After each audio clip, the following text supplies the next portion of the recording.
अस्सलाम वालेकुम, लरस किचन में आपका वेलकम है। आज मैं आपको करेले गोश्त की रेसिपी दूंगी जो कि आपके बच्चे बिल्कुल नहीं खाते। आज ऐसी रेसिपी दूंगी कि आपके बच्चे मांग कर खाएंगे और वो डेली फरमाइश करेंगे, इतने टेस्टी होंगे। बहुत ही बढ़िया रेसिपी दे रही हूँ आप लोगों को।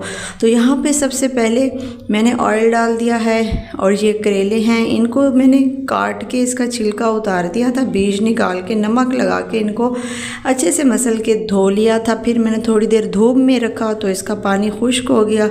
अब इसकी रेसिपी स्टार्ट करने लगी हूँ। ये बिल्कुल कड़वे नहीं बनेंगे। और दूसरी बात ये है कि ये प्रेशर कुकर में बन रहे हैं। आज तक आप लोगों ने प्रेशर कुकर में नहीं बनाए होंगे। आगे ईद आने वाली है, बकरा ईद, तो उस पर आप मटन में बनाए, बीफ में बनाए या फिर चिकन में बनाए, आप पे डिपेंड करता है। यहाँ पे घी या ऑयल जो भी आप इस्तेमाल करें कर सकते हैं। मैंने ऑयल डाला है, काफ़ी गर्म हो चुका है, तो अब ये करेले मैंने इसके अंदर डाल दिए हैं। अब यहाँ पे एक टिप दूंगी जिसकी वजह से ये कड़वे बिल्कुल नहीं बनेंगे। अक्सर लोग करेलों को छील के धूप में रख देते हैं, काफ़ी टाइम पड़े रहते हैं, फिर इनको धोते हैं, फिर धूप में रखते हैं। तो ऐसा वैसा कोई चक्कर नहीं है। यहाँ पे सिंपल हमने इनको फ्राई करना है। फ्राई करने के बाद जो है इनका कलर काफ़ी चेंज हो जाता है। जैसे ही हम इनको फ्राई करते रहते हैं ना, वक्त के साथ साथ इनका कलर भी चेंज हो जाता है। तो देखेंगे जब इसका कलर चेंज होगा तब हमने हाफ़ लेमन डाल देना है। वो करेलों पे डिपेंड करता है। अगर करेले आपके काफ़ी ज़्यादा हैं तो उसमें 1-2 लेमन डाल सकती है। मैंने 1 लेमन डाला है। मेरे पास आधा किलो करेले थे, आधा किलो में मैंने 1 लेमन डाला है। वो आप इस तरह मिकदार कम या ज़्यादा रख सकते हैं। इस स्टेप पे आपने डालना है जब आपने फ्राई करने हैं। और सबसे पहले भी नहीं डालना, जब इनका कलर ग्रीन होता है तब बिल्कुल नहीं डालना। कलर जब इसका चेंज हो जाए ना, थोड़ा येलो हो जाए, तब आपने इसमें लेमन डालना है। लेमन डालने के बाद इसको 1 से 2 मिनट मज़ीद फ्राई करना है। फिर आपने ये करेले 1 बाय 1 इस तरह से निकाल देने हैं। तो ये स्टेप आपने लाजमी नोट करना है और इस स्टेप को मिस बिल्कुल नहीं करना। इसकी वजह से, ये लेमन की वजह से ही करेले हमारे टेस्टी बनेंगे, वरना ये कड़वे बनते हैं। चाहे आप जितना भी इनको नमक लगाएं, धूप में रखें, आटा लगाएं, कुछ भी लगाएं, तो ये कड़वे ही बनते हैं। और यहाँ पे हमने निकाल दिए हैं। और यहाँ पे मैंने प्याज लिए हैं। प्याज मैंने 2 अदद लिए थे क्योंकि मैंने चिकन में बनाने हैं। अगर आपने चिकन, मटन, बीफ के अलावा वैसे करेले और प्याज बनाने हैं तो प्याज आप हमेशा करेलों के बराबर ही रखा करें।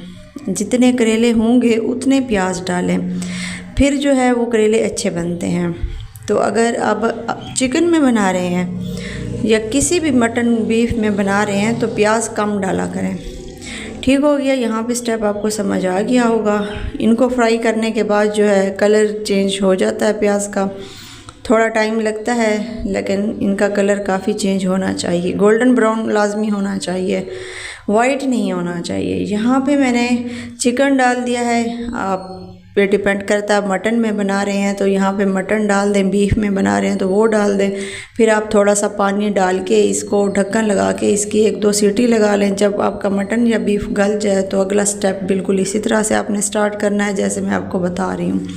चिकन काफ़ी सॉफ्ट होता है, इसको भूनते ही इसका कलर वाइट हो जाता है। यहाँ पे सूखा धनिया हमने इस्तेमाल करना है और नमक जो है वो भी आपने अपने टेस्ट के मुताबिक ही ऐड करेंगे।